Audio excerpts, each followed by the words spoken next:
Last time, after moving south out of Wyoming, fleeing the weather, the storms, the wet wind and cold, I rolled into Utah and crossed the Uinta Mountains to camp behind a rest area before moving south through Salt Lake City the next day and into Utah and Moab specifically for about a week and a half of warmth. If you've never visited Moab, you're really missing out. On the left side of the highway here is Arches National Park, and on the right side of the highway is Canyonlands National Park. They both get fairly crowded, but Canyonlands is my favorite. It's very unique. You can ride your motorcycle around a trail called the South Rim, and here we are crossing the Green River and rolling into the town of Moab. And if you're into national parks, it's great. If you're into four-wheelers, motorcycles, mountain biking, paddling, Moab has it all. And this is a cute little park right here on the river just before we roll into town. Moab's relatively small, but it's very touristy.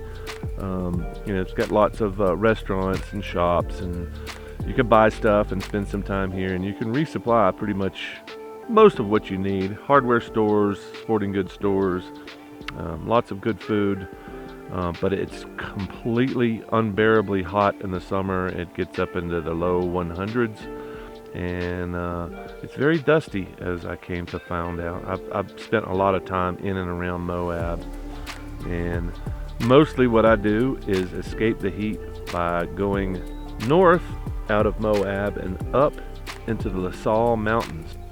My campground this time was at right around 8,400 feet, and it makes a tremendous difference in temperature and nice breeze up there, and it's very comfortable.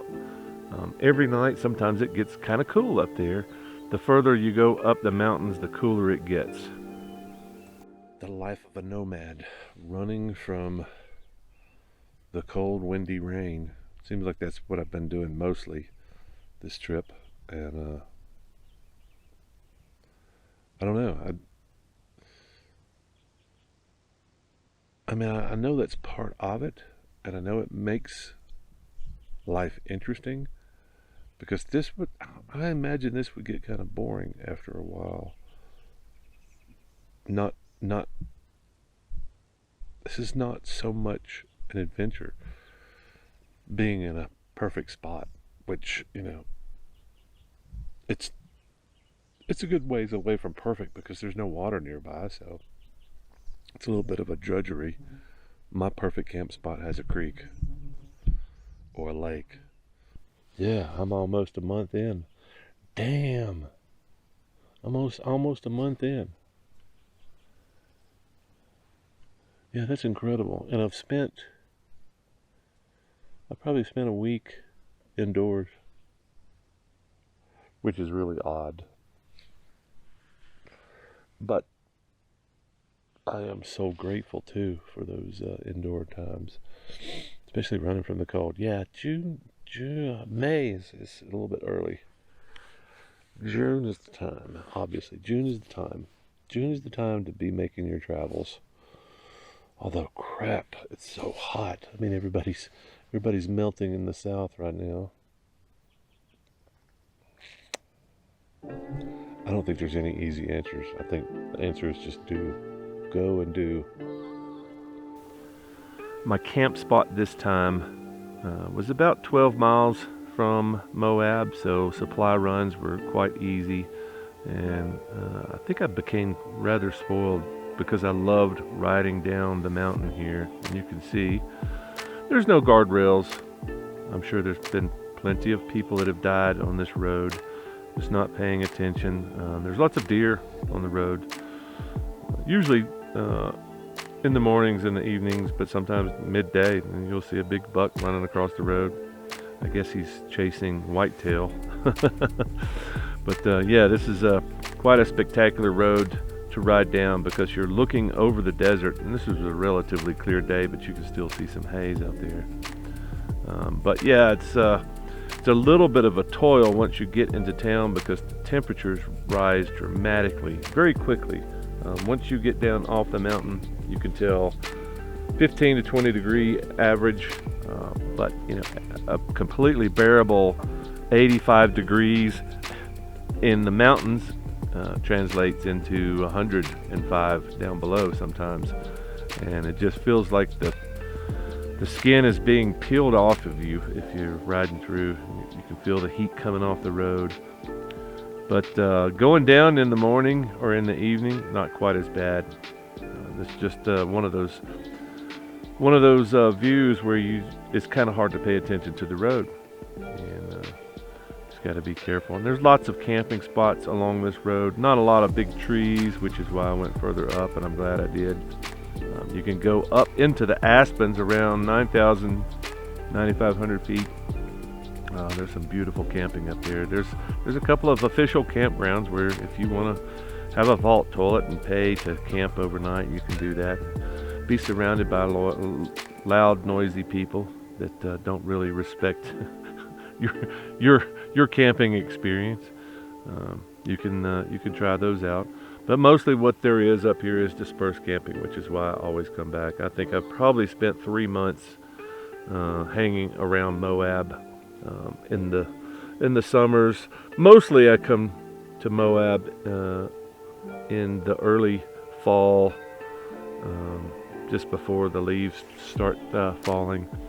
It's much cooler in Moab. I like to spend time on the trails, but yeah, if you want to come up here in the summer, I would suggest that you find a campsite above Moab, because it's almost unbearable down below, unless you want to get a hotel.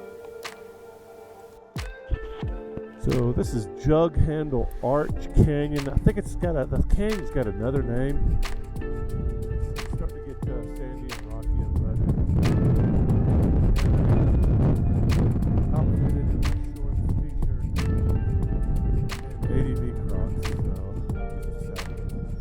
yeah, wanted to come up here and see if there was some flowing creek water. Figured that check out the storm, man. Even up here in the canyon, it's just kind of crazy. Wind. Supposed to be 55 miles an hour today. Gusts. Yeah, I figured I would roll up the Green River and up one of these canyons to see if I could escape the wind, and it just seems like there's nowhere around this part of Utah this day where I could escape the wind and the sand and the dust and the just brutality. Yeah, at least it was still warm. It wasn't raining, but yeah, days on end of hard, heavy wind and dust, and of course all of it collected in my sinuses and lungs, and got to the point where the wind and the dust finally drove me out, but not before I could get to explore one of my favorite places to ride. This is a great dual sport road. It gets very rugged up top. I've ridden it several times on different dual sports and crashed one. I tried to go up a pretty big step at the top of this canyon. It's got a big rock slide over the top of the trail. You may have seen some pictures. I'll probably drop some links below. You can see some of the stuff that's at the top of the canyon. And of course, you get up to the top and you can roll into Canyonlands just a few miles away, and there's a state park. I think it's Dead Horse State Park. I think that's the name of it. Anyway, it's kind of cool. You can look over the top down into Moab from up there. It's got some beautiful views, but it does get hot down here, and it's almost as hot up there because it's only a few hundred feet above this canyon here. But it's some of the most spectacular views you will see. It's the stuff that you see in the Grand Canyon from afar, but you can actually ride through it here, which is why I love this area. I love Canyonlands. I love Moab. I love everything around here because you've got such unusual access. Most of the land around here is BLM, which means you can do pretty much whatever you want to with it. I'm sure they don't let you cutting new trails, but people cut trails, and they wind up as marked trails and roads. And this is actually a road. This is Long Canyon Road. So, but yeah, the highway, there's a highway out here that runs into a dead end that will actually run into Canyonlands National Park too, and there's some free camping at the end. Not not anything tree-wise. It all kind of looks like this. All just these beautiful sheer red sandstone cliffs, and it's just kind of breathtaking when you see it.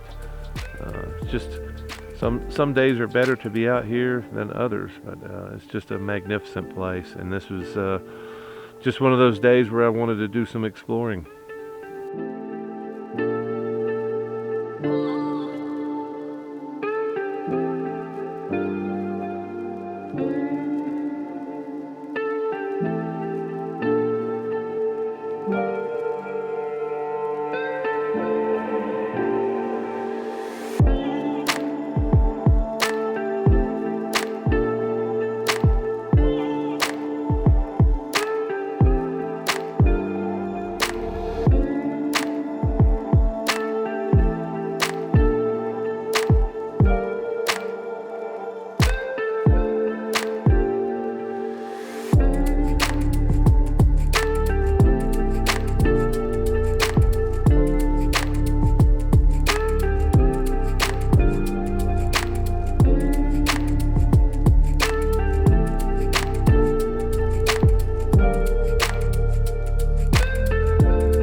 It was starting to get hot up here, and I was like, well, wait a minute, that's not right. That's I know it's supposed to be hot in Moab today. It's supposed to be 102, 104 degrees, but it's supposed to be, you know, mid 80s up here, maybe a little bit higher. And I was thinking, man, it's almost hot up here. And I thought, wait a minute, I keep moving around trying to find the shady spots. That's what I've been doing the last 3 days, and it's been working fine. It's just I started getting pissed that I had to move like every hour, move all my stuff. You know, my side cases, is my desk, is my cooking platform, is everything, my footrest. But I started thinking, I can fix this. And I went, I don't know why I didn't think of this. I use it all the time. My tarp, it's now a sunshade. They charge thousands of dollars for these things behind people's houses to keep the sun off of them while they're outside. I don't know why I didn't think of that. I've done it so many times. I don't know why. I guess I was just thinking, I've got it so good up here. It's nice, cool breeze, even though the sun's coming through the mostly decent shade. But yeah, I think I just got spoiled. I didn't realize, hey, it could be better. It's good, but it could be better. And now it's back down to the mid 80s under the tarp. Over here, not so much, because the sun that's coming through, man, it's hot. I've been in hot places before, but I don't remember ever being in that many spots where you touch something that's been in the sun for a few minutes and it's just like, it's like it's on fire. It's unbelievable. And there's just a little bit of clouds. I don't know if you can see the clouds up there. This is unusual. This thin cloud layer is unusual. This is the first I've seen it. First I've seen it this morning. It was blocking the sun a little bit. So yeah, it's just coming straight through, and it's boiling. I just got back from Moab about 2 hours ago, and it's just unbearable. And I'm supposed to be having a live stream down there tomorrow night. Oof. I hope it cools off by 6 o'clock.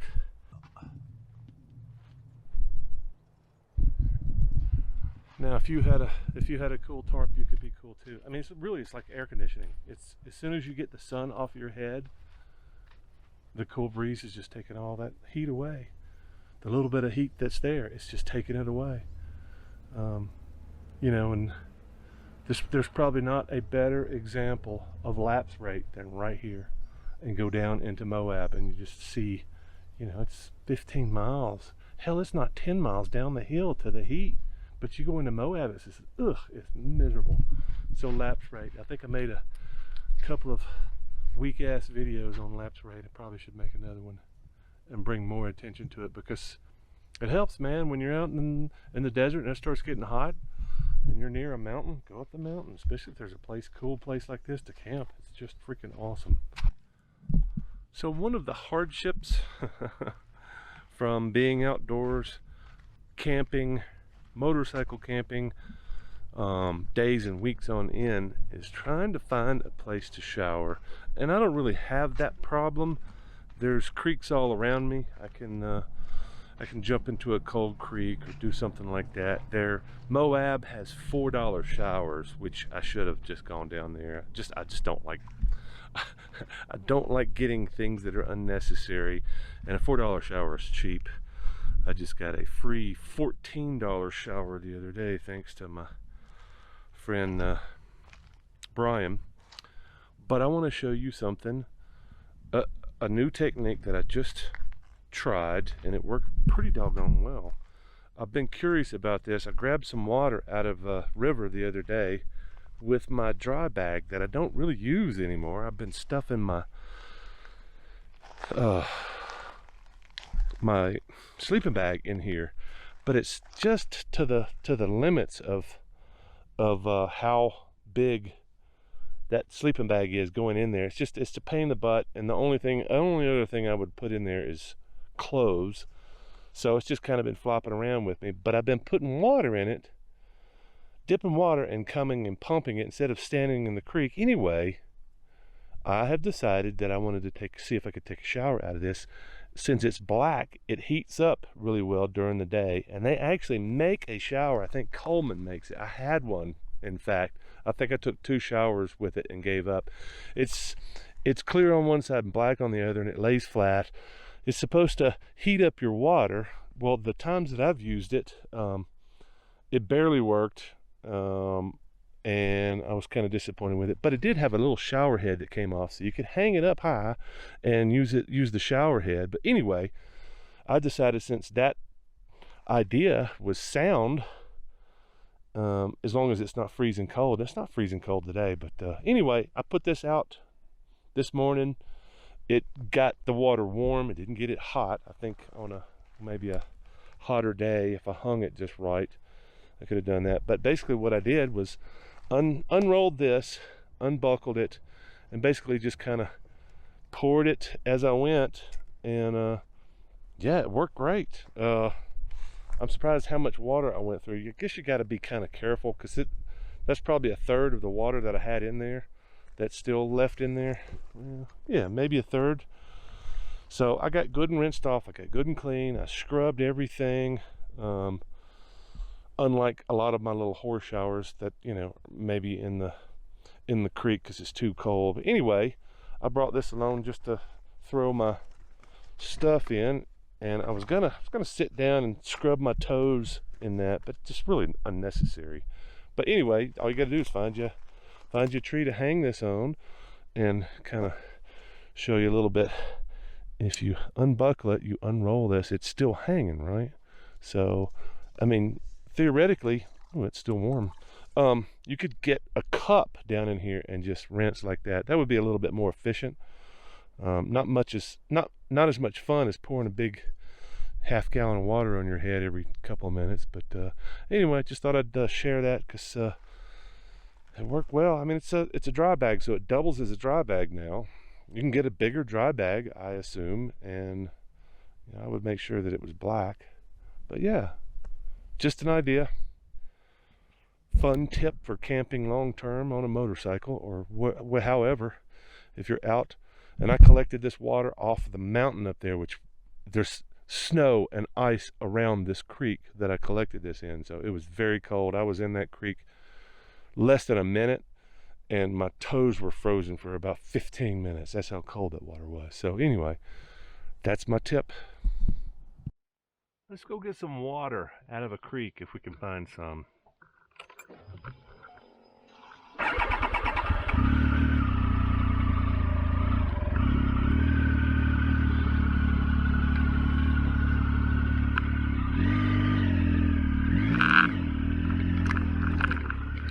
So much more fun riding this bike without all that crap on it.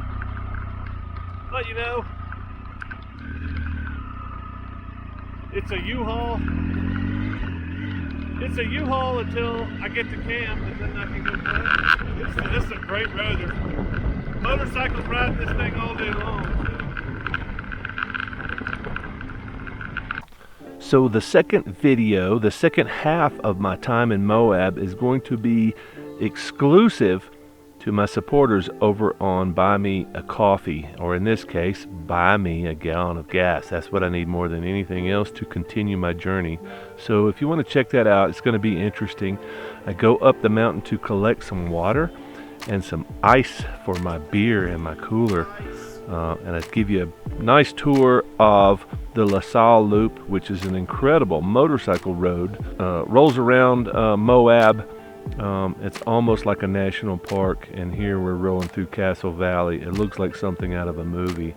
It's pretty fantastic, and it's going to be completely ad-free, so I hope you will consider becoming a supporter. It only costs you $5. So with the $5 you can check out my private exclusive videos ad-free, and you can also track me on Google Maps, see where I am around the United States, and come check me out. See you next time.